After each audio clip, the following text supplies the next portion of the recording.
कार्यक्रम रणनीति में आपका स्वागत है। मैं हूं विनोद कुमार। दर्शकों, 17वीं लोकसभा भंग हो चुकी है और 18वीं की तैयारी है। शपथ समारोह को लेकर कहीं ना कहीं तैयारियां दिल्ली में जोरों शोरों से चल रही है।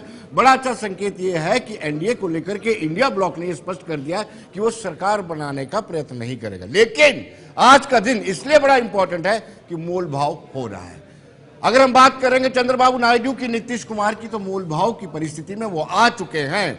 वो डिमांड कर रहे हैं अहम मंत्रालय और मिलाईदार मंत्रालय। वो डिमांड कर रहे हैं क्या भारतीय जनता पार्टी या बीजेपी की अगुवाई वाली जो सरकार बनने वाली है, क्या वो उनकी डिमांड को फुलफिल कर पाएगी? सवाल यही उठता है। क्या रक्षा मंत्रालय या रेलवे मंत्रालय नीतीश कुमार को दिया जा सकता है? क्या चंद्रबाबू नायडू के खाते में और बड़े मंत्रालय आ सकते हैं? वो तो वित्त मंत्रालय की भी डिमांड कर रहे हैं कि एमओएस फाइनेंस भी उनको मिलना चाहिए। लेकिन आपको बताते चलूं, जो आत्ममंथन और आत्मचिंतन भारतीय जनता पार्टी ने किया है, उसमें 5 प्रमुख कारण दिख रहे हैं कि जो 32 सीटें उनके मैजिक आंकड़े से कम आई है। उसमें पहला प्रमुख कारण यह बताया जा रहा है कि राष्ट्रीय श्रमिक संघ के साथ उनके जो रिश्ते खराब हुए हैं, वो एक प्रमुख कारण बताया जा रहा है। दूसरा, जाति वोट की राजनीति की समीक्षा करने में कहीं ना कहीं भारतीय जनता पार्टी का कोर ग्रुप नाकाम रहा है।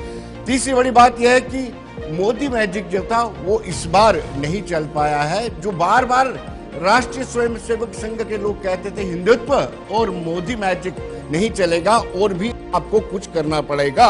फिर दूसरी ओर जो बड़े नेता हैं, चाहे वो राजस्थान के हो या फिर उत्तर प्रदेश के हो, महाराष्ट्र के हो, मैं बात करूंगा मुख्यमंत्री योगी आदित्यनाथ, उन्होंने 35 ऐसे उम्मीदवारों की सूची दी थी जिनको बीजेपी के आला नेताओं ने खारिज कर दिया। वो भी एक कारण बताया जाता है। वैसे ही महाराष्ट्र में भी, राजस्थान में भी ऐसा हुआ। प्रमुख नेताओं की नहीं सुनवाई की गई, इसलिए उनको हार का सामना करना पड़ा है। दूसरा, ओवर कॉन्फिडेंस और 400। आखिरी कारण ये बताया जा रहा है कि 400 पार का नारा जो है इनको भारी पड़ा है।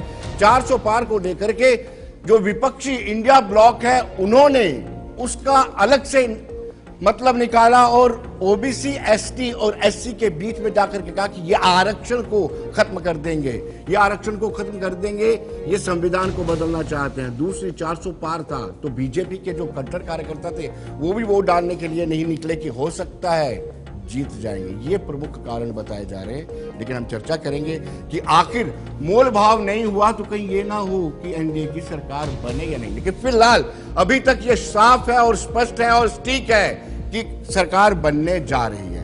आने वाले वक्त में क्या होता है ये वक्त ही बताएगा। चर्चा करेंगे। अभिजीत जसरोटिया जी बीजेपी से ताल्लुक रखते हैं। अभिजीत जी, आपका स्वागत है। Virendra Sonu, People's Democratic Party, लंबे अंतराल के बाद हमारे स्टूडियो में आए हैं। वीरेंद्र सोनू प्रचार के लिए गए थे, आपका भी स्वागत है। साहिल शर्मा कांग्रेस से ताल्लुक रखते हैं और मनीष साहनी जो है शिवसेना उद्धव ठाकरे से ताल्लुक रखते हैं।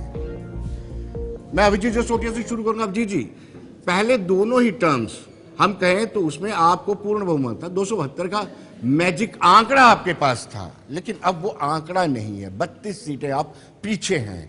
तो क्या उसी तरीके से आप सरकार चला पाएंगे जैसे पहले आप चलाया करते थे? 155 सांसदों को भी आपने निलंबित किया, निष्कासित किया, बाहर निकाला।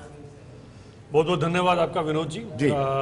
देखें, सबसे पहली बात तो ये आती है कि अगर आप ओवरऑल सारा डाटा भी उठाकर देखते हैं तो पिछली बारी 2000 जो अपने पिछले चुनाव थे 19 वाले, उसमें 37.6% के खिलाफ करीब हमारे वोट थे और इस बार 37.34 कोई परसेंट के अराउंड हमारे वोट हैं। यानी कि नीर वोट देखा जाए तो 37% उतना ही वोट बैंक का शेयर हमारा उतना ही रहा हुआ, जिसमें शायद 0.5% की अगर गिरावट आई भी है, लेकिन नीर वोट शेयर उतना ही है। यानी कि आज भी लोगों के बीच में भारतीय जनता पार्टी उतनी ही लोकप्रिय है जितनी आज से 5 साल पहले थी।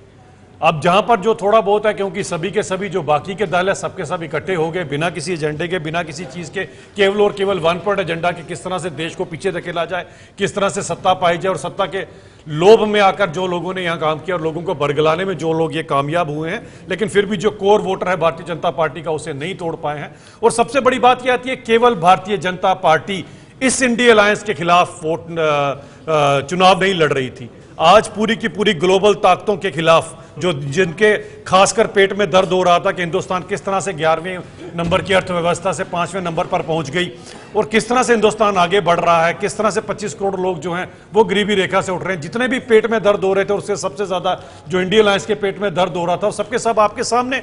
अगर आप देखें तो चैट जीपीटी के जो पीछे से इजराइल से जो चला सारे का सारा, उन्होंने जो इंटेलिजेंस का यूज किया, सॉफ्टवेयर का यूज किया यहां पर, और आज आके लोगों को बरगलाने में जो उन सब ने रोल निभाया, इनके साथ केवल यही नहीं, इनके साथ इंटेलिजेंस वाले जो फॉरेन की ताकतें हैं, इनके साथ पाकिस्तान, फवाद चौधरी यहां पर राहुल गांधी को प्रमोट करता हुआ, सारे के सारे इनके साथ खड़े थे।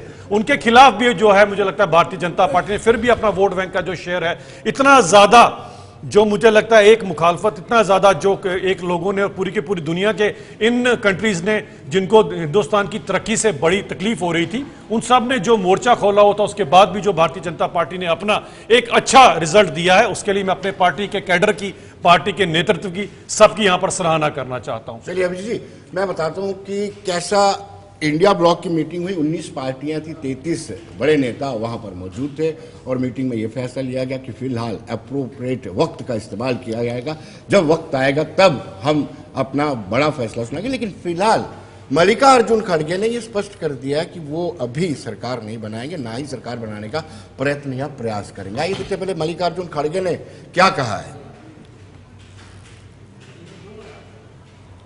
एक ही वॉइस में ये कहना चाहिए जो मैं आपको पढ़ के बताऊंगा। The constituents of India bloc thank the people of India for the overwhelming support received by our alliance. The people's mandate has given befitting reply to the BJP and their politics of hate, corruption and deprivation. This is a mandate in defense of the Constitution of India and against price rise, unemployment and crony capitalism, and also to save democracy. The India bloc will continue to fight against the fascist rule of the BJP led by Modi. We will take appropriate steps at the appropriate time to realize the people's desire not to be ruled. चलिए सोनू जी से जानते हैं, वीरेंद्र सोनू जी से जानते हैं। Sonu ji, fracture mandate वाली सरकारें मजबूत होती हैं, क्या आपको लगता है कि वो बड़ा फैसला लेने से पहले सभी की राय लेते हैं, वो भी एक बेहतर होता है, या फिर राय लेने में उनको कहीं ना कहीं दिक्कत आती है? क्यों वीरेंद्र सोनू जी, आप इस मैंडेट को भी किस तरीके से देखते हैं, ये भी आप बता दीजिए। देखिए, सबसे पहले तो देश की जनता का धन्यवाद कि जो देश की जनता ने फैसला किया वो हर एक पॉलिटिकल पार्टी को मानना है, ये लोकतंत्र की खूबसूरती है जी। अब मैं आज सुबह ना फेसबुक पे पढ़ रहा था पुराना इतिहास कि 84 में जब कांग्रेस की सत्ता थी उसके पास 414 मेंबर पार्लियामेंट थे, तो 89 में जब दोबारा इलेक्शन हुआ तो कांग्रेस सबसे बड़ी पार्टी तो बनी लेकिन बहुमत से दूर हो गई। तो लेकिन राजीव गांधी ने तब कहा कि मेरे खिलाफ जो जनादेश है तो मैं सरकार बनाने का दावा पेश नहीं करूंगा जी। लेकिन चले ये उम्मीद तो हम इनसे कर नहीं सकते, क्योंकि ये चाहे 150 में भी होते तो कुछ ना कुछ करके ये सरकार जरूर बनाने की कोशिश करते। क्यों? क्योंकि इनकी मजबूरी है सत्ता में रहना, वो हम सब लोग जानते हैं। चलिए, अब मैं सुबह से देख रहा हूं, कल से देख रहा हूं, एक सबसे बड़ी बात तो मैं देश की जनता को ये मुबारकबाद देता हूं कि मोदी सरकार से निकल के एनडीए पर आए हैं। मोदी की गारंटी से निकल के एनडीए की बात हो रही है। पहली मर्तबा मैंने 10 सालों के बाद देखा कि जो प्राइम मिनिस्टर साहब के आवास पर बैठक हुई थी एनडीए की, उसमें एक साइड चंद्रबाबू नायडू थे और दूसरी साइड नीतीश कुमार जी थे। ये पहली बार है, मैं समझता हूँ शायद इनको पता चला कि नहीं बार देश में जमहूरियत का राज है, लोगों की बात सुनी जानी है। जहां तक फ्रैक्चर मैंडेट की बात आपने की है, भाई जनता ने भारतीय जनता पार्टी के खिलाफ वोट दिया है, इसको समझना पड़ेगा। इसको समझना पड़ेगा कि आप तो 370 सीटें बीजेपी की कह रहे थे और 400 पर एनडीए कह रहे थे, तो आज आप 240 पर आए तो आपको खुद ही कुर्सी छोड़ देनी चाहिए। भी लोगों ने मेरे खिलाफ वोट दिया, चलिए इनकी मर्जी है जो करें। आज जिस तरीके का हम देख रहे हैं, कोई रेल मांग रहा है, कोई सेल मांग रहा है, कोई वित्त मांग रहा है, कोई होम मांग रहा है। भाई मैं समझता हूं कि आज भारतीय जनता पार्टी को शायद पता चला होगा, माननीय प्राइम मिनिस्टर साहब को शायद पता कैसे कल का उन्होंने रिजाइन कर दिया, वो केयर टेकर प्राइम मिनिस्टर, लेकिन फिर भी है मेरी उनके प्रति, उस पद के प्रति मेरी बहुत बड़ी शक, मैं कह देता हूँ कि इज्जत है, क्योंकि वो देश के प्रधानमंत्री हैं। लेकिन आज उनको पता चलेगा कि विपक्ष को दबाने का कारण क्या होता है। आज उसी दबाव से वो सत्ता में होते हुए भी उसको वो फेस करेंगे। आज आपकी मनमानियों के खिलाफ सरकार ने फैसला किया है। और एक बात और है, चंद्रबाबू नायडू साहब को भी याद आता होगा पुराना टाइम जब मेरे पर केस बने होंगे। अब क्या पता वो केस उनको कितना तंग कर रहे होंगे उस समय की, मतलब जो उनकी की गई कार्रवाई है, अब वो किस किस तरीके से करेंगे। अभी मैं एक मीडिया किसी से खबर सुन रहा था, वो कह रहे थे कि टीडीपी की तरफ से कहा गया है, तेलुगु देशम की तरफ से, कि हम बाहर से सपोर्ट करेंगे और हमें स्पीकर चाहिए जी। मुझे नहीं मालूम उसको खबर में कितनी सच्चाई है। कल एक आपके मीडिया के साथी वो कह रहे थे कि टीडीपी और नीतीश कुमार जी ने शर्त रखी है कि अमित शाह साहब होम मिनिस्टर नहीं होंगे तो तब हम सपोर्ट करेंगे। आई डोंट नो वो कितना सच है कितना झूठा है, क्योंकि मीडिया और मोदी जी का बहुत गहरा रिश्ता है। अब आप इस चीज पे गुस्सा करेंगे क्योंकि 400 सीटें सारी मीडिया दे रहा था, तो हम तब भी कहते थे नहीं भाई नहीं, ऐसी बात नहीं है, देश इनके खिलाफ है। लेकिन हमारे पे हंसा उड़ाया था, मजाक उड़ाया, चलिए ठीक है जो देश का फैसला आ गया। लेकिन एक बात मैं भी कहना चाहता हूं विनोद जी, आज हमें याद आ रही है टीएन शेषन और डॉक्टर मनोहर सिंह गिल की। अब आप कहेंगे, मैं दावे के साथ ये बात कह सकता हूं कि देश की जनता के मैंडेट के साथ अभी भी छेड़छाड़ किया गया। मैं ये देखिए, आप देश की जनता, ये सुना जा रहा था कि कम से कम ईवीएम या इलेक्शन कमीशन ऑफ इंडिया पर इस तरह के आरोप नहीं लगेंगे, लेकिन आपने नहीं बख्शा। नहीं, मैं सच बयां कर रहा हूं आपसे। मैं आपसे जो बात कर रहा हूं, एक बात मेरी बताइए, जब 2019 में भारतीय जनता पार्टी ने 202 या 3 सीटें 302 या 3 सीटें ली थी, इनकी लहर नजर आती थी ना जी, लोगों में इनकी लहर का असर था, लोग नजर आते थे। आज तो हर कोई आदमी कहता था हम इनके खिलाफ हैं। चलिए अब आ गया मैंडेट, हम इस पे भी नहीं कहते क्योंकि वोट की पर्ची पर सबका एतबार है। लेकिन बीजेपी के लिए तो भाई मैं कहता हूं 370 के नाम से वोटें मांगी, तो जहां 370 के साथ छेड़छाड़ की थी वहां कश्मीर में कैंडिडेट नहीं दे पाए। जो कैंडिडेट जम्मू कश्मीर के परिप्रेक्ष्य में देखा जाए तो पीपल्स डेमोक्रेटिक पार्टी का तो आर्यभट्ट का शून्य आया। हाँ बिल्कुल, देखिए मुझे मालूम था, मैं इसका जवाब भी दूंगा, इसलिए आपको इतना पता तो होगा, मैंने ये सवाल पूछना ही नहीं, आप तो मेंटली प्रिपेयर। मैं मेंटली प्रिपेयर तो हम तब भी थे जब वोट गिने जा रहे थे, क्योंकि जनता का जवाब हमें देना है। अगर मैं पार्टी का स्पोक्सपर्सन हूं, मुझे बात लोगों के सामने करनी है। देखिए सबसे बड़ी बात, जब हम चुनाव में गए, हम इंडिया अलायंस का हिस्सा थे, लेकिन जम्मू में हमने मदद की, कश्मीर में हमारी बात नहीं बन पाई, हम अकेले चुनाव लड़ रहे थे। नेशनल कॉन्फ्रेंस, कांग्रेस और सभी पार्टियां एक तरफ थी। भारतीय जनता पार्टी की प्रॉक्सी पार्टियां, एक सेब वाली एक बैट वाली, वो एक तरफ थे, गवर्नमेंट की मशीनरी एक तरफ थी, डस्टबिन भी था, वो भी था, हाँ बाल्टी की डस्टबिन था, बाल्टी भी थी। अच्छा चलो आपके लिए होगा, निछाव बाल्टी था, बाल्टी भी थी पानी छानी भरने के लिए। चलिए अब उन्होंने कोशिश की। अब देखिए हम पीडीपी कहां खड़ी थी, एक तरफ सरकार और उसकी पार्टियां, एलजी एडमिशन सारी उनके साथ, एक तरफ 3 बहुत बढ़िया पार्टी का गठबंधन, हम अकेले चुनाव लड़ रहे थे। तो मैं समझता हूं 2.25 लाख के लगभग हमने अनंतनाग से वोट लिया। और सबसे बड़ी बात, जो पार्टी ये कहती थी कि पीडीपी चौथे नंबर की पार्टी है, उनको हमसे जीतने के लिए सारे काम करने पड़े। बाकी जो इनकी पार्टियां थी, सेब और बेट, उनकी जमानतें जब्त हो गई, चलो उनके लिए मैं क्या बात करूं, वो 90 में से कोई सीट पर लीड नहीं कर पाए। लेकिन एक बात तो है कि हम अपनी पार्टी की कारगुजारी से, अपने वर्कर के हौसले से, अपने वर्कर की जो कारगुजारी है, अपने वर्कर के काम से पूरी तरह संतुष्ट है। मनोज जी, मैंने 1.25 महीना रह के देखा कश्मीर में, इस कंपेन में पूरी कश्मीर में था। कश्मीर के लोगों में मन में एक गुस्सा था भाई आपने इकट्ठे होकर चुनाव क्यों नहीं लड़ा। तो शायद उस गुस्से की वजह से उमर अब्दुल्ला साहब पार्लियामेंट नहीं पहुंच पाए। आपने देखा होगा कितना बड़ा, दोनों बात। और एक तीसरी बात इसमें बड़ी अहम है जो मैं कहना चाहता हूं, जब जो बारामूला पार्लियामेंट्री कंस्टिट्यूएंसी का रिजल्ट है, एक क्वेश्चन मार्क है गवर्नमेंट ऑफ इंडिया की सोच पर, जो वो कहते थे हमने 5 साल लगाए हैं। वहां एक नारा था विनोद जी, तिहाड़ का बदला वोट से, जेल का बदला वोट से। तो आप सोचिए ना, कश्मीर के लोगों ने भारतीय जनता पार्टी को आईना दिखाया ना। आज महबूबा मुफ्ती ये भी कह रहे हैं उनको रिलीज कर दिया, लेकिन साहिल जी आपका भी तो जम्मू कश्मीर में देखा जाए तो 0, 0, 0। विनोद जी, सबसे पहले तो धन्यवाद आपका कि आपने बात रखने का मौका दिया। साहिल शर्मा जिस पार्टी को यहाँ रिप्रेजेंट कर रहा है वो खाली जम्मू कश्मीर की पार्टी नहीं है। मैं जम्मू कश्मीर की बात, जम्मू कश्मीर की बात, आपने सवाल कर लिया जनाब, सुनिए आप, तो वो खाली जम्मू कश्मीर की पार्टी नहीं है, वो पूरे हिंदुस्तान की पार्टी है। तो इसलिए सिर्फ अब जम्मू कश्मीर की बात ना की जाए, जम्मू कश्मीर में भी जो है 10 लाख के लगभग इन दोनों सीटों पे जो है हमने वोट लिया है, और इसके लिए मैं जनता जनार्दन का जो है वो धन्यवाद भी करता हूं। लेकिन मैं सबसे पहली बात जो है वो दुष्यंत कुमार के शेर के साथ जो है विनोद जी, ये जो रिजल्ट आए हैं उससे मैं अपनी बात को जो है वो शुरू करूंगा कि तुम्हारे पांव के नीचे कोई जमीन नहीं। ये भारतीय जनता पार्टी के लिए ये गोदी मीडिया के लिए, ये इलेक्शन कमीशन के लिए, ये सुप्रीम कोर्ट के लिए, ये ईडी के लिए, ये इनकम टैक्स के लिए, ये जितनी भी लॉ एनफोर्समेंट एजेंसीज है, सुनिए ना, सुनिए, नहीं सुनिए, बता दीजिए विनोद जी, विनोद जी, मुझे एक समझ नहीं आती है बात की कि माना कि हम जो है विपक्ष में, लेकिन हमें बात तो करने दिया कीजिए। आपकी बड़ी मेहनत है विनोद जी, मैं आपकी मेहनत से जो है ये पूरे मीडिया जगत की, यहां की बात नहीं कर रहा, मैं पूरे हिंदुस्तान की मीडिया की बात कर रहा हूं कि बड़ा खून पसीना बहाया इस भारतीय जनता पार्टी की जीत के लिए मीडिया ने।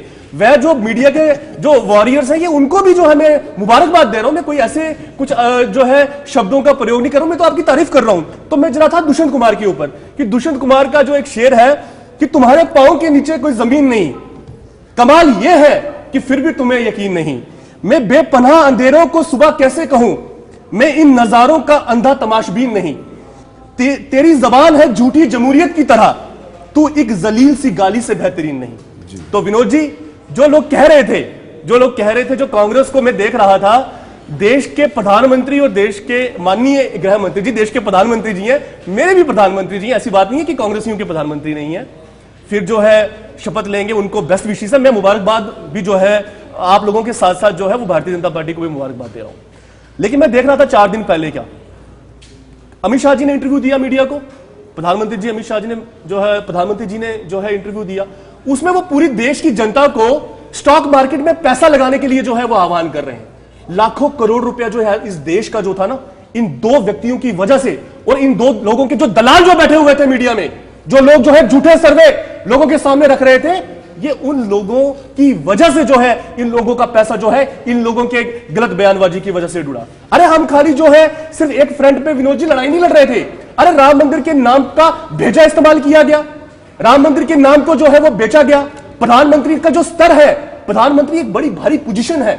मैं सुना करता था पंडित अटल बिहारी वाजपेयी जी को, वो कहा करते थे कि मुझे एक बार मैं कॉरिडोर से जा रहा था तो मैंने देखा कि हमारी सरकार बनी हुई थी जनता पार्टी की, और मैंने देखा कि पंडित नेहरू की तस्वीर को जो है वो हटा दिया गया। मैं वापस आया संसद के पटल पर, मैंने अधिकारियों को बुलाया और मैंने कहा यार वो जो कॉरिडोर में पंडित नेहरू की तस्वीर थी, वो तस्वीर कहां गायब होगी, और फिर से पलट कर उस तस्वीर को उस दीवार पर जो है वो रहा गया। ये मयार था हिंदुस्तान की राजनीति का, जिस मयार को इस भारतीय जनता पार्टी ने और इस भारतीय जनता पार्टी के नेतृत्व ने गिराने का काम किया। बताइए विनोद जी, हमारे देश की एक माइनॉरिटी है 17% मुसलमान, उसको देश का प्रधानमंत्री घुसपैठिया कह रहा है, उसको देश का प्रधानमंत्री यह कहकर संबोधित कर रहा है कि कांग्रेस पार्टी जो है वो पावर में आ जाएगी तो आपका जो हिस्सा है वो घुसपैठियों को दे दिया जाएगा।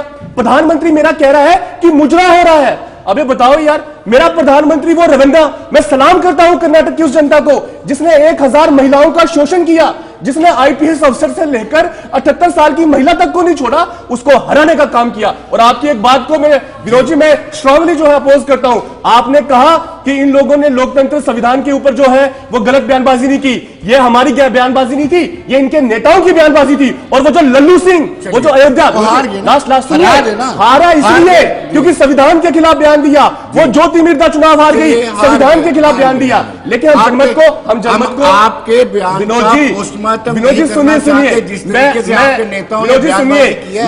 बाकी वालों विनोद जी लास्ट में खत्म करूंगा कि हम इस जनमत को दिल से जो है वो स्वीकार करते हैं। ये जनमत हमारे लिए नहीं है। विनोद जी मैं एक बात और कहना चाहता हूं, ये जनमत जो है हमें ठीक है, हमें तो जिन लोगों ने वेंटिलेटर पे रखा था, हम जनरल वार्ड में आ गए हैं और भगवान ने चाहा तंदुरुस्त होकर जो है हम बाहर निकलेंगे। और ये मैंडेट है, लोगों के काम करें जिस आधार पर जो है मैंडेट मिला, 60 सीटें कम हुई है, इसका इनको संज्ञान लेना चाहिए। हमें तो बात रखने विनोद जी, आज तो पहला दिन है, अपोजिशन को तो बात रखने दी जाए पूरी तरह से। देखिए इस घटनाक्रम को क्या कहेंगे कि दिल्ली में मीटिंग चल रही है और आज का दिन इसलिए भी भारतीय जनता पार्टी के लिए बड़ा इंपॉर्टेंट है कि क्या मोल भाव होता है, नेगोशिएशन क्या रहती है। देखिए सबसे पहले तो वो कहते हैं ना, मन के हारे हार है, मन के जीते जीत। आप बीजेपी नेताओं के प्रवक्ताओं के चेहरे देखिए, अरे आपके पास बहुमत है, एनडीए जीती है, बीजेपी को चाहे बहुमत से कम सीटें आई हैं मगर प्री पोल अलायंस एनडीए जीत कर आया, उसके बावजूद चेहरे लटके हुए हैं।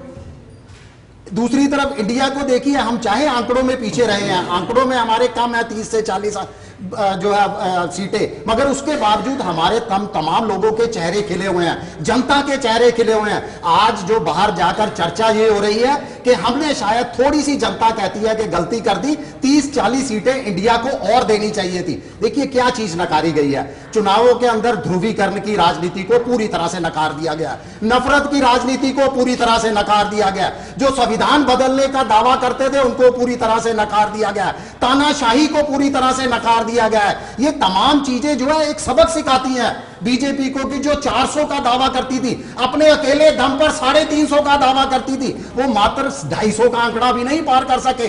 ये बात करते हैं कि बीजेपी गठबंधन की पूरी एनडीए की सीटें जो है इंडिया गठबंधन से ज्यादा है खाली बीजेपी ही की, तो ये यूपी में भी एक निगाह दौड़ा लें। यूपी के अंदर इंडिया गठबंधन की मात्र जो है अखिलेश की सीटें जो है पूरे एनडीए गठबंधन से ज्यादा है। महाराष्ट्र से तो ये पहले ही जो है सबक ले चुके हैं। महाराष्ट्र से जो चिंगारी निकली थी उसने पूरे देश के अंदर जो है वो ऐसी आग लगाई है कि उसके अंदर तानाशाही पूरी तरह से जलकर राख हो चुकी है। देखिए, इनको खुशी नहीं है कि ये आंकड़ा छू चुके हैं, इनको गम क्या है, हमेशा हर तानाशाही को होता है और ये हर किसी को मालूम है। इनको सिर्फ ये डर सता रहा है, ये चीज इनको सता रही है कि इंडिया गठबंधन की सीटें क्यों इतनी आ गई। आज जो कहते थे अब की बार मोदी सरकार, मोदी सरकार, अब की बार कौन सी सरकार? नीतीश और चंद्रबाबू नायडू की बैसाखी वाली सरकार, और वो दोनों भी मुझे लगता है बिल्कुल।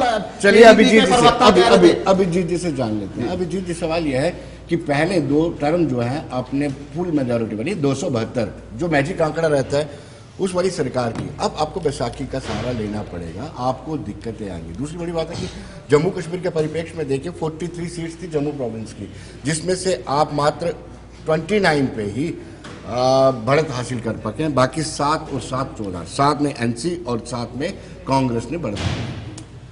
विनोद जी, मैं तीनों को सुन रहा था और मैंने बड़े इत्मीनान से और बड़े सब्र से सुना है। सबको 5-5 मिनट सबसे लिए, तो 15 मिनट की मैं एक्सपेक्टेशन ना रखते हुए कम से कम 10 मिनट की तो आपसे एक्सपेक्टेशन। चलो 5 मिनट भी काफ़ी है, इनके मैं कच्चे चिट्टे सारे के सारे बाहर निकालूंगा और बीच में अगर कोई टोकेगा तो मैंने पहले ही कहा एक डॉक्टर बिठा के रखिया करें यहाँ पर। कुछ लोग वो जिनका जहनी तबादुल ठीक नहीं है, ऐसे लोग का जो लोग मीडिया को दलाल बोलते हैं, ऐसे लोगों को मीडिया को दलाल बोलते हैं, उसी मीडिया ने किया हुआ है।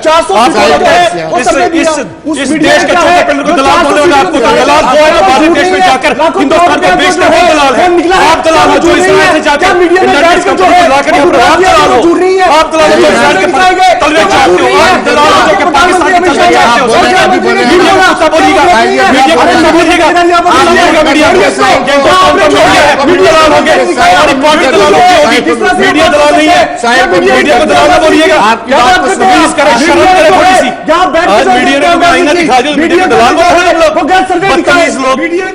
मीडिया को दलाल ना बोले, अपने शब्द वापस लें। ये हिंदुस्तान का मीडिया है, कांग्रेस होगी दलाल, इस देश की दलाल है कांग्रेस। 47 से लूट लगे देश को, 47 से लूट लगे देश को, 47 से देश की दलाली कर रहे हो तुम दलाल, 47 से दलाली कर रहे हो, इतनी से दलाली करते हो तुम देश की, सबसे बड़े दल्ले हो तुम। बात करते हो मीडिया को दलाल बोलोगे, मैं मीडिया के खिलाफ एक भी शब्द नहीं सुनूंगा। आराम से बोलिए अभिजीत जी, अगली बात मीडिया के खिलाफ नहीं करेंगे। मीडिया इस देश का मीडिया जो है वो फोर्थ पिलर है और उसको दलाल जो वर्ड बोलेगा उसको डिबेट से बाहर निकाल देना चाहिए। अरे जाइए मीडिया, तुम दलालों को बाहर निकालना चाहिए। इटली के दलाल, इटली के दलाल 47 से देश को लूट रहे हो और बताओगे लोगों को अरे फिर 3 आंकड़े नहीं आए तुम्हारे 3 आंकड़े फिर भी नहीं आए। देश ने तुम्हें आईना नहीं दिखाया, 3 आंकड़े फिर नहीं आए तुम्हारे, बातें कर रहे हो। 3 आंकड़े भी नहीं आए, 100 का पकड़ा नहीं पहुंचा, 100 पे भी नहीं पहुंचे।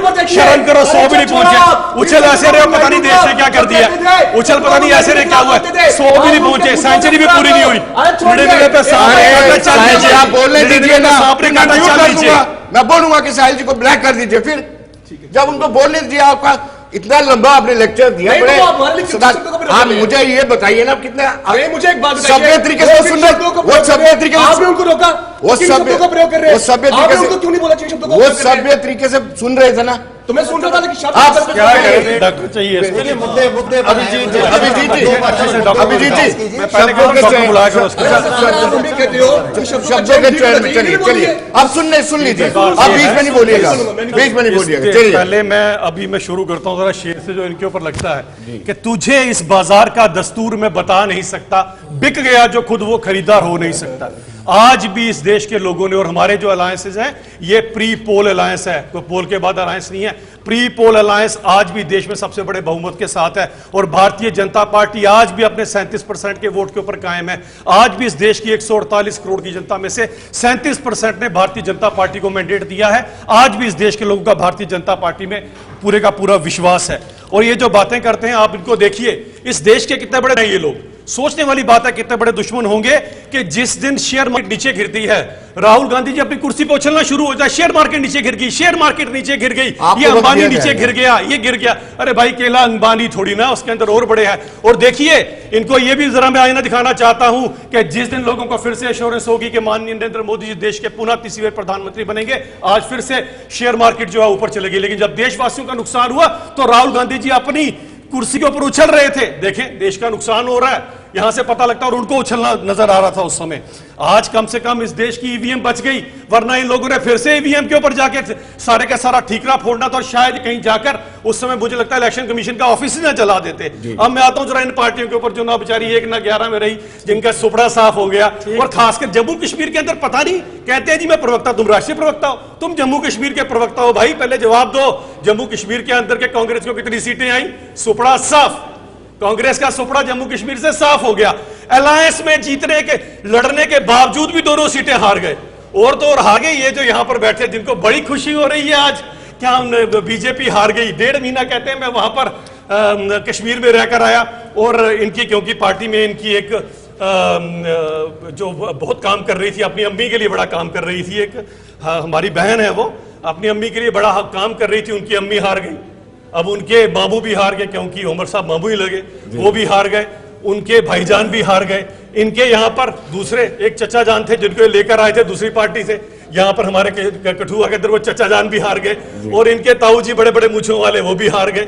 तो सबके सब हारने के बाद बेशर्मी देखो कि आज भी कितना सीना ठोक के बात कर। भाई साहब तुम अपने आंकड़े बताओ जरा क्या है, तुम जो पार्टी है वो वापस बिजबेड़ा जाने की तैयारी कर रहे हो, बात पूरे हिंदुस्तान की कर रहे हो। जम्मू कश्मीर के लोगों ने एक मुख्यमंत्री को भी नकार दिया, दूसरे मुख्यमंत्री को भी नकार दिया। क्या ये परिवारवाद की हार नहीं है? क्या ये 370 का टूटना यहां पर आपके सामने तय नहीं हुआ?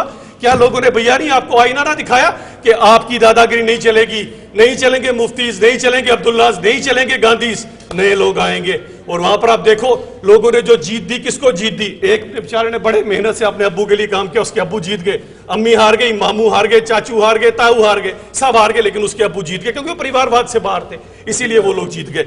अब इस देश के संविधान की यही खूबसूरती है कि आज इन लोगों को देखिए आज किस तरह से ये यहाँ पर हाय दो बार शोर मचा रहे हैं। पूछे आंकड़े कितने हैं जी? फिर वही 2 आंकड़े जो मैं कहता था, वो आर्यभट्ट का शून्य चाहते थे, 2 शून्य साथ में लगा ही नहीं, फिर से 2 आंकड़ों पर ये लोग आ गए। और सबसे बड़ी बात क्या आती है कि जम्मू कश्मीर से इनका सुपड़ा साफ हो गया। और अब ये देखने की बात ये है कि देश को एक किस ओर जा रहे हैं, आज ये किस तरह की बातें कर रहे हैं। आज पूरी की पूरी दुनिया जो हिंदुस्तान को जिस तरह से देख रही थी, आज इन्होंने फिर से लोगों को बरगलाने में ये जो लोग कामयाब हुए कुछ हद तक, लेकिन देश की जनता ने इनको फिर भी दिखाया कि हमारा विश्वास पूरे का पूरा भारतीय जनता पार्टी के अंदर है। और आज मैं शुक्रिया अदा करना चाहता हूं आपके चैनल के थ्रू पूरे मीडिया का, जिन्होंने पूरी मेहनत के साथ सब लोगों को सत्य दिखाया, और लोगों ने उसके बाद फिर भी 37% भारतीय जनता पार्टी को जो है अपना समर्थन दिया। और मैं कहता हूं हमारे लिए मीडिया, हिंदुस्तान का मीडिया जो है पूजनीय है हमारे लिए, हम उनको सिर आंखों पर बिठाते हैं। और ये कांग्रेसी देख लीजिए जो आपको दलाल बोल रहे हैं, इन कांग्रेसियों को जवाब देना, इन कांग्रेसियों को जवाब देना, ये आज मीडिया की अजमत की बात है, आज मीडिया की अजमत की बात है। और मीडिया की अजमत नहीं, ये आपके इस चैनल के अंदर भी जितने लोग बैठे हैं, ये सभी के सभी मीडिया से इनके घर पलते हैं, इनकी सबकी सभी रोजी रोटी इसी सच्ची कमाई। आज इन सबको जिस इंसान ने दलाल और जिस कांग्रेस ने दलाल कहा है, मैं सबको कहूंगा इनको बताएं, जो 47 से नेहरू जी इस देश की दलाली करना शुरू हुए थे, जब जीप स्कैम में पूरा देश हिंदुस्तान जो है बैलगाड़ी में घूम रहा था, और नेहरू जी देश की दलाली कर रहे थे उसमें, वहां से लेकर ये झारखंड तक इस देश की दलाली करते आए। झारखंड में 363 करोड़ रुपया, 36 करोड़ रुपया पकड़ा गया। ये देश के दलाल मेरे मीडिया को दलाल कहेंगे, आप सब लोगों को दलाल कहेंगे, इनको जवाब देना आप सब लोगों का कर्तव्य बनता है। सोनू जी, जी क्या ये वाकई परिवारवाद के खिलाफ सिस्टम है ना? पहले आपके सिलसिलेवार थोड़ी देखिए ऐसे है, मेरे भाई हैं अभिजीत जसरोटिया साहब, इन्होंने बड़ी बातें की, इन्होंने शब्दों का प्रयोग भी बड़ा गलत किया, लेकिन मैं इनको रोकूंगा नहीं। क्यों? इनकी फ्रस्ट्रेशन मैं समझ सकता हूँ, इनका दुख मैं इस वक्त समझ सकता हूँ। मेरे भाई हैं, हमने कोई जाति लड़ाई तो किसी के साथ है नहीं, विचारों का मतभेद है। अब देखिए, अब क्या मैं कहूँ क्या ना कहूँ, मुझे समझ नहीं आती, जनता समझदार है। अब इन्होंने बात क्या की है, ये बारामूला गए हैं और इंजीनियर शहीद साहब के बेटे के लिए कहा है उनके अब्बू जीत गए, जिनको आपने जेल में रखा था। अब आप मुझे बताइए, आप उनको जीत की बधाई दे रहे हो, जो आपकी जो पॉलिसी कश्मीर में थी उसके खिलाफ। सुनिए, मैं नहीं बोला, आपने क्या कुछ कहा, मैं बोला ही नहीं। मैं आपकी फ्रस्ट्रेशन समझता हूँ। आप राम मंदिर के नाम से वोट, सुनिए, आप राम मंदिर के नाम से वोट मांगते थे। सुनिए, फिर यही तो परेशानी है आपकी। मेरी बात सुनिए, मैं कहता हूँ, मैं सुन रहा हूँ, मैं कह रहा हूँ, आपने अयोध्या के नाम से वोट मांगे, लेकिन अयोध्या खुद हार गए। साहिल जी ठहरिए, अयोध्या ये खुद हार गए। देखिए, देश की जनता है, जिसको रहेगा वो सामने आ जाएगा। लेकिन मुझे एक बात बताइए, सानी साहब ने जो भी कहा, भाई आप अपनी जीत का ढोलगाड़ा क्यों नहीं बचा रहे हो? आप सरकार बनाने जा रहे हो, परेशान क्यों हो? हम तो हार कर भी हम कह रहे हैं ठीक है जी, देश की जनता ने जो फैसला, कश्मीर के लोगों ने फैसला किया, हमारे सर माथे पे, हमें हो सकता है कोई कमी हो, जो हमसे ज्यादा उम्मीदें उनकी हो, हम दोबारा आत्म मंथन करेंगे। आप मुझे बताइए, आपको अपनी हाथ से परेशानी है या इंडिया ब्लॉक के जीतने से परेशानी है या मजबूत अपोजिशन की परेशानी है? नंबर एक बात। नंबर दो, भाई आप कश्मीर की बात कहते हैं, वो जीत गया, वो जीत। मुझे आप एक बात बताइए, आप तो कश्मीर में कैंडिडेट नहीं खड़ा कर पाए, फिर आपने बैट और सेब लाया, उसके लिए जो कुछ आपने किया, देश की जनता का, कश्मीर के बच्चे जितना गुंडागर्दी का नंगा नाच, पैसों का नंगा नाच, सरकारी मशीनरी का नंगा नाच, तो फिर भी आपके सहयोगी जमानत नहीं बचा पाए। उस पे कुछ है आपके पास जवाब? मुझे बताइए। अम्मी का जवाब मैं तो कह रहा हूं कि हम दूसरे नंबर पर हैं, आप किसी पर। देखिए, ये इनका सुनिए, अब देखिए, ये इनकी, मैं कहता हूं मानसिक स्थिति है इस वक्त। इनके शब्द देखिए क्या इस्तेमाल कर रहे हैं। आप मुझे बताइए, आप भी तो उस पार्टी के हिस्सा रहे, आप भी उनको बाजी कहते थे। हाँ, तो आपकी कहां चली की बाजी लगती है ना, मैं जिनकी अम्मी आ रही उनकी बात कर रहा हूं। मेरी आज की बाजी है, नहीं होना चाहिए, मेरी आज की बाजी है, ऐसी बात है। इंसान सभ्य होना चाहिए, इंसान सभ्य होना चाहिए। देश की जनता आपको दिख रही है, आप पढ़े लिखे हैं। मैंने सुना आपने तो कुछ दिन पहले पीएचडी भी की, आपके नाम के साथ डॉक्टर भी लग गया। और मुझे नहीं पता आपकी और मोदी जो डिग्री है कि वहां से आपके वाला डीआर नहीं लगा। मैं कहता हूं आपके वाला डॉक्टर भी लगा, लेकिन सभ्य डीआर नहीं लगा। मैं क्या सभ्य सिंह ड्राइवर थे केड़े वो नहीं, मैं तो हूं नहीं, मैं तो सिंपल ग्रेजुएट हूं। मैं तो कहता नहीं हूं कि मैं ग्रेजुएट, मैं कोई डॉक्टर हूं, मैं तो सिंपल हूं, जम्मू यूनिवर्सिटी से पढ़ा हूं। नहीं होगा।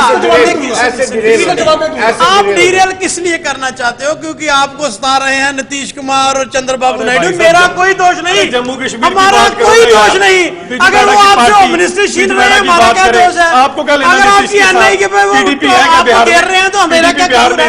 आप भी कश्मीर में नहीं, आप क्या बात करोगे कश्मीर की? आप ना 3 में ना 13 में ना टोकरी के पैरों में, हम तो लड़के आ रहे हैं, आप तो है ही नहीं। अब देखिए परेशानी, विडंबना क्या है विनोद जी, विडंबना क्या? अभी इन्होंने कहा, देश की मीडिया के लफ्ज मेरे भाई है साहिल ने इस्तेमाल किया। भाई एक बात तो है, एक बात मुझे बताइए, आप 400 सीटें, मैं आपके लिए नहीं कह रहा, कोई चैनल 400 सीटें दे रहा था, कोई 420 देंगे। आज चीजें देखने की है। 1-2 चैनल थे जिन्होंने सच बताया, नेक टू नेक फाइट है, वही आपके सामने आई। मैं कहता हूं कि हम जो कहते थे मीडिया चौथा पिलर है, इसमें कोई शक वाली बात नहीं। जो आप कर सकते हैं हम नहीं कर सकते, हमारी आवाज आप पहुंचा सकते हैं। लेकिन एक बात इसमें यह है कि जो गोदी मीडिया के पैरोकार थे, जो 400 सीटें दे रहे थे, उनसे पूछो 150 सीटें कहां गई? 160 सीटें, कोई 20 का फर्क हो सकता है। और राहुल गांधी ने एक दिन कहा था कि हम 295 सीटें लेंगे, तो चलो वो 240 पर आ गए, निकल गई 40-50 सीटें। और 150 सीटों का हेरफेर। और मीडिया कहे, लीडर तो सारे कहेंगे ना हम जीते हैं। मैं ये कहना कि देश को जिस साइड आप लेके जिस रोटिया साहब, अब आपके लिए परेशानियां रोज होंगी डिबेटों। जाती नहीं जाना है। मैं आपकी रिस्पेक्ट करता हूं, 2 चैनल मैं करता रहूंगा। एक सीट नहीं, हम तो दिखा रही थी मुझे, मैं कहता हूं कि एक ही दिखा रहे थे, बोलते हैं नहीं इतना बड़ा कैसे नहीं कि 150 एक ही साइड हो गए। अच्छा, और एक और बात है जिसमें बड़ी अहम है विनोद जी, आज उस पर सोचना पड़ेगा। आपने पॉलिटिक्स को, सियासत को कहां ले गए? आपने मंगलसूत्र भी छीने, आपने एक समुदाय के खिलाफ भी की, आपने सब कुछ किया, लेकिन उसके बावजूद आप अयोध्या हारे हैं। ये आपके लिए सबक है, इसको समझना पड़ेगा। आप समझते क्यों नहीं है? मैंने पहले कहा कि कश्मीर में रिजेंटमेंट थी, नहीं, कश्मीर में रिजेंटमेंट थी। कश्मीर के लोग चाहते थे एनसी और पीडीपी एक ही जगह पर आकर चुनाव लड़े। मैंने बहुत दफा डिबेटों पर कहा आपसे, तो शायद उसका गुस्सा भी हो सकता है, लेकिन हम पर तो जंग थोपी गई। कैंडिडेट पहले अनाउंस किया, हमारी तो मजबूरी लड़ना। ओ आप अयोध्या हारे हो, अयोध्या जो आप लोगों को कहते हैं हम राम को लाए हैं, राम ने आपको बताया आप कहां हो। और मेरी ये दिल की ख्वाहिश है, आप सरकार बनाओ एनडीए की, आपको आपके सहयोगी जब आपकी मनमर्जियों पर रोक लगाएंगे, जब आप प्रेशर में सरकार चलाओगे, फिर आपको पता होगा जनता जनार्दन क्या होती है। सोनू, साहिल जी, आपने भी ध्रुवीकरण की प्रयत्न तो बहुत ज्यादा किया है। जैसे सनातन को आपने डेंगू कहा, मलेरिया कहा, और बोलो, और बताइए जरा। और आपने आरक्षण के नाम पे डराया, आपके आरक्षण को खत्म कर देंगे, संविधान को खत्म कर देंगे। ये हमने डराया? हाँ, आपने कहा। आपके मुंह से पूरे चुनाव। विनोद जी, मैं कहना चाहता हूं जरा आपसे भी, आप तो बड़े इन्फॉर्म्ड आदमी है, मैं तो हिंदुस्तान का बड़ा, जम्मू कश्मीर का आपको बड़ा जर्नलिस्ट मानता हूं, बड़े वेल इन्फॉर्म्ड आदमी है। क्या लल्लू सिंह मैं हूं? क्या ज्योति मिर्जा, क्या ज्योति, मैं बताओ, क्या ज्योति मिर्जा इन्होंने दी, क्या अरविंद आगे एग्जैजरेट आपने किया ना। अच्छा ये अब मैं बात करूं, आपने आपके ऊपर बाद में आऊंगा, आपके ऊपर बाद में आऊंगा। मैं वेल इन्फॉर्म हूं या नहीं, आप मुझे सर्टिफिकेट नहीं देंगे, आप मुझे ये सर्टिफिकेट नहीं देंगे, आपसे पूछा, मैंने आपसे पूछा, अगर ये लोग कह रहे थे, ये लोग कह रहे थे कि संविधान, ये कह रहे हैं आप उसको एग्जैजरेट करके डराएंगे। मुझे एक बात बताइए, ये लोग कह रहे थे कि संविधान बदलना है, साहिल शर्मा का लीडर राहुल गांधी कह रहा था कि मर जाएंगे संविधान नहीं बदलने देंगे। बताइए, डरा रहे थे कि ये बचा रहे थे? अब यही आप सवाल थे कि चलो आप अभी फिलहाल आप पर नहीं आऊंगा, पहले जरा इनकी बातों का, कुछ बातों का जो है ना वो जवाब आप पहले मुझे मुझ पर ही आने विनोद जी, आप देखिए आपके साथ आप मुझ पर ही आएंगे। आप पर नहीं आऊंगा ना, आप पर नहीं आऊंगा मैं। जरा पहले मैं दिल्ली का रूट जो है वो थोड़ा सा पकड़ लेता हूं। जहां जाना है इन्होंने कहा इनको बड़ा प्यार है, बेसिकली वो मतलब क्या है कि जिस तरह से दो लवर्स होते हैं ना, तो दोनों के बीच आपस में बड़ा जो है प्यार रहता है। इस तरह से भाजपा और मीडिया का रिश्ता है। अब बताओ कैसे है ये? खाली मैं नहीं बोल रहा हूं, कल शाम को एक डिबेट आई जी न्यूज पे। जी न्यूज के सुभाष चंद्रा जी को, मैं तो नाम लेकर कह रहा हूं ना, जी न्यूज के सुभाष चंद्रा जी को इसी भारतीय जनता पार्टी ने राज्यसभा भेजा। कल उनके चैनल पे डिबेट चल रही थी और उन्होंने अपने दूसरे प्रतिद्वंदी चैनल इंडिया टीवी, उसके जो एंकर हैं वो शर्मा जी हमारे, उनका नाम लेकर कहा और बाकी सभी चैनलों का नाम लेकर कहा कि ये भारत सरकार की दलाली कर रहे थे, ये झूठे सर्वे पेश कर रहे थे। शब्दों अब विनोद जी, मुझे समझ नहीं आता ये इन शब्दों से, मैं तो आपके लिए नहीं कह रहा हूं, मैं तो वो जो दिल्ली के लिए बैठे हुए, वो जो दिल्ली में जो बैठे हुए, ये मेरा शब्द नहीं है विनोद जी, मैं आपके लिए नहीं कह रहा हूं। इनके जो काम में जो है चैनल के लिए परेशानी आ गई, इसीलिए आपको भी बोला मैंने, खुद ही बोल रहा कि मैंने बोला ना, अब सुन नहीं पा रहे। अब ये जो है मैं आपके चैनल की बात करता हूँ, मैं आपके चैनल की बात करता हूँ, मैं नहीं सुन पाएंगे, मैं आपके चैनल की बात करता हूँ। आपके चैनल में दो बड़े, मैं आपके चैनल की बात, क्या ये देखिए, अगर आज इनकी जगह जसवंतिया साहब सुनिए, अगर आज आपकी जगह मैं जो चुनकर आया होता, मेरी पार्टी की सरकार होती ना, सुनिए, मेरी पार्टी की सरकार होती तो मेरा वैसे भी हमारा वो प्रधानमंत्री का जो है वो जो 56 इंची वैसा तो नहीं है, लेकिन बड़ा मजबूत सीना है, हम जो है बर्दाश्त करते हैं। अब मैं आता हूं जरा आपके चैनल के ऊपर, देखिए ऐसी बात नहीं है, हमें भी तो अब स्पेस मिल रही थी, बड़े कम रीढ़ की हड्डी वाले हैं। मुझे पूरा यकीन है आपके चैनल पर और आपकी रीढ़ की हड्डी पर कि आप जो है वो अपोजिशन को भी बराबर स्पेस दे रहे थे। मैं तो वो जो जी न्यूज वाले कल शाम को डिबेट कर रहे थे, मैं उसकी बात कर रहा हूं। अब मैं जरा मुद्दे पे आ जाता हूं। उन्होंने क्या कहा? उन्होंने कहा क्या ये इस देश के जो गोदी मीडिया के चैनल है, ये जो दलाल बने हुए थे सरकार के, क्या ये बराबर के दोषी नहीं है जो लाखों करोड़ रुपए शेयर मार्केट का उलझा? ये क्या अमित शाह और प्रधानमंत्री मोदी जी क्या मेरी पार्टी के हैं, जिन्होंने 4 दिन पहले हिंदुस्तान की जनता को जो है वो शेयर मार्केट में जो है पैसा लगाने के लिए जो है प्रेरित करने का काम किया? तो इनका जो रूप है, इनका रंग जो है, इनकी राजनीति जो है वो पूरे देश ने देखी। अरे भ्रष्टाचार की बात कर रहे थे, कौन पार्टी भ्रष्टाचार की बात करती है? जिस पार्टी का राष्ट्रीय अध्यक्ष कैमरे पर रिश्वत लेते पकड़ा गया, जिस पार्टी का जितेंद्र सिंह, जिस पार्टी का जितेंद्र सिंह, उसके ऊपर उसकी पार्टी के विक्रम रंधावा ने 30 करोड़ रुपए की रिश्वत का आरोप लगाया। वो पार्टी जिस पार्टी ने जो है हिंदगिरी इंफ्रास्ट्रक्चर लिमिटेड बनाई और उसके ऊपर करोड़ों रुपए के जो है वो पैसे जो है वो पार्टी है, वो पार्टी है, अब पार्टी जो है, इसलिए जो है आम वादा नहीं है, दलालों के आप लोग हैं, दलाली करते थे, दलाली करते थे, उसका जो वो नतीजा जो है आप जैसे सामने को जो है वो देखने को जो मिला है। इसलिए जिस पार्टी का बंगाली लक्ष्मण जो है कैमरे पर रिश्वत लेते हुए पकड़ा गया, अडवाणी ने लूटा, मोदी ने लूटा, अमित शाह ने लूटा, अमित शाह ने लूटा, जय शाह ने लूटा, जय शाह ने लूटा, हम लोगों जो है और आप लोगों को छोटे ब्रेक के बाद चलो सुनने का पाओ जी पानी। ब्रेक लो, ब्रेक।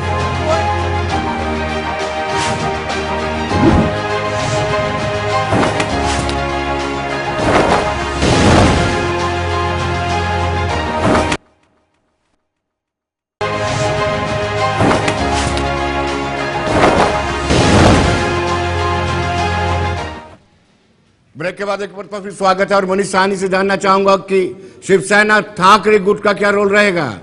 देखिए, सबसे पहले तो मैं एग्जिट पोल पर बात चल रही थी तो मैं मुबारकबाद देता हूं कि सबसे नियरेस्ट जो है आंकड़ों के रहा है तो वो आपका गुलिस्तान ही रहा है। बाकियों ने तो 350 से ऊपर लेकर आए, तो ये भी एक आपका है कि बिल्कुल मुबारकबाद के पात्र भी है आप। देखिए, दूसरी तरफ अभी बात चल रही थी कि बीजेपी का वोट कम नहीं हुआ। अभी बीजेपी के प्रवक्ता मेरे दोस्त भी हैं, बता रहे थे, देखिए 63 सीटें कम हुई है, 1% वोट भी कम हुआ है। ऐसा नहीं है कि उतना ही वोट मिला जितना आपको 2019 में मिला था, नहीं।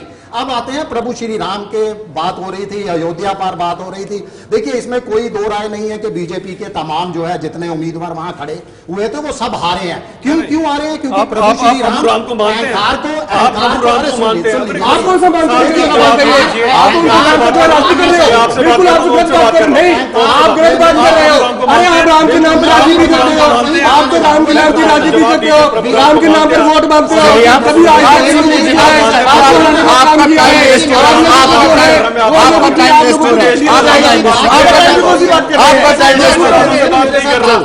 देश के दलाल आप लोग हैं, आप लोग जो है आपने करगिल के शहीदों पे कफन में घुटा दिया, शहीदों के कफन में घुटा दिया।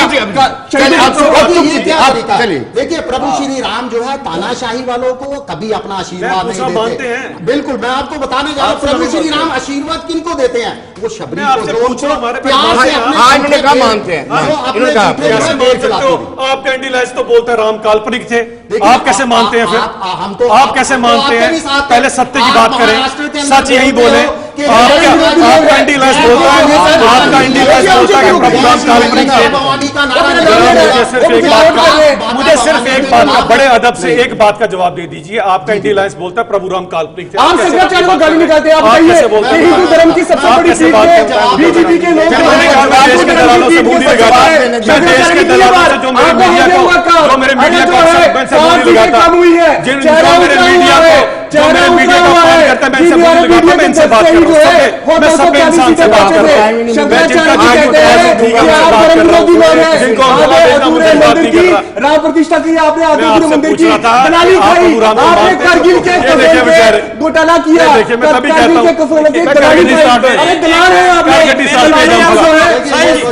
मेरी बात सुनिए,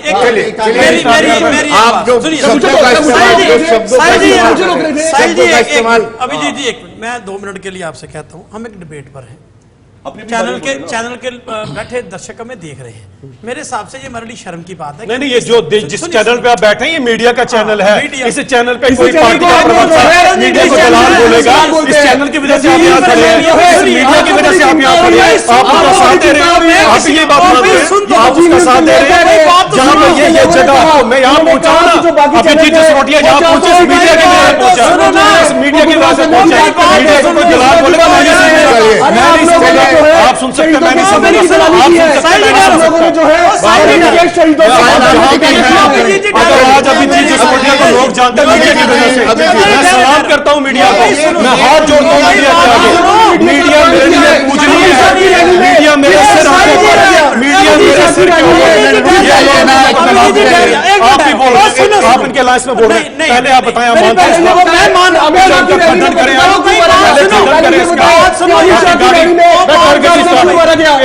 चलो सुनिए, अब सुनिए एक मिनट,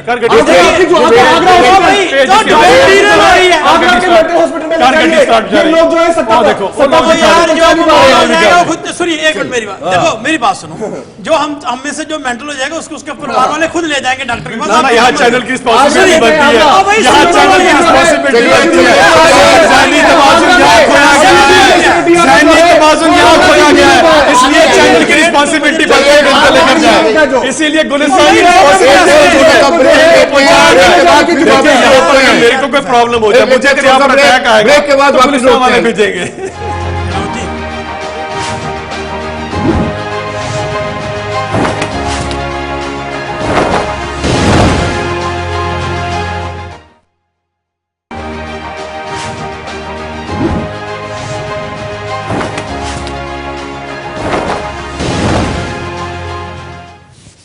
ब्रेक के बाद एक मरतबा फिर स्वागत है।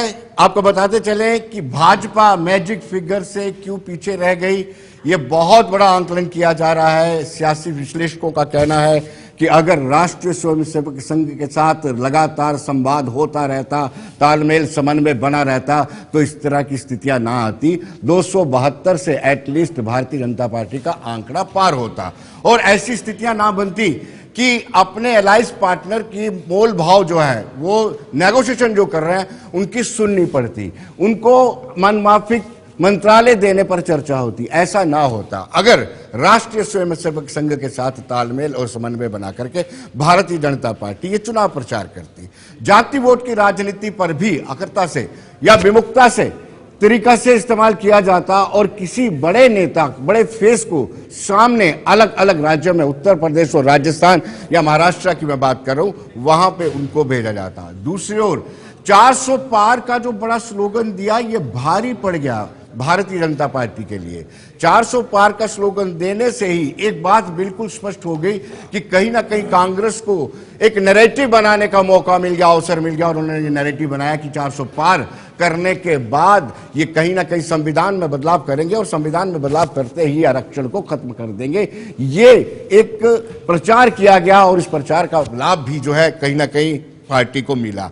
और चौथा बड़ा कारण ये रहा कि 35 जो उम्मीदवारों की फहरिस्त योगी आदित्यनाथ ने दी थी शीर्ष नेतृत्व को, उस 35 सदस्यों को टिकट नहीं दी गई, वो भी एक मेन फैक्टर। वैसा ही राजस्थान और महाराष्ट्र में भी हुआ। आखिर में ओवर कॉन्फिडेंस, आत्मविश्वास, ज्यादा अत्यात्मविश्वास भी महंगा पड़ा। वो महंगा इसलिए पड़ा कि इनको ओवर कॉन्फिडेंस हो गया था कि आने वाली जो सरकार है वो भारतीय जनता पार्टी की होगी और लगभग 370 से पार उनका आंकड़ा होगा। जैसे मौलाना आजाद स्टेडियम में प्रधानमंत्री नरेंद्र मोदी ने अपनी प्रथम रैली में यह कहा था कि अब की बार 370 से पार, क्योंकि 370 में संशोधन किया, 35 को रिपील किया, लिहाजा 370 सीटें तो उनकी बनती हैं। और उसके साथ साथ जो कट्टर कार्यकर्ता भी थे, उन्होंने भी वोट डालने का प्रयत्न नहीं किया खुलकर।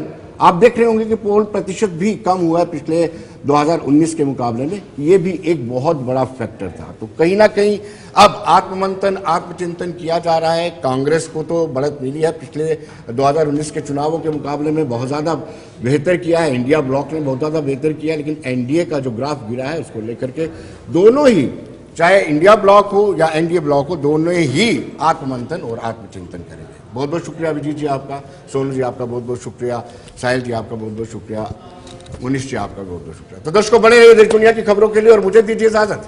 नमस्कार।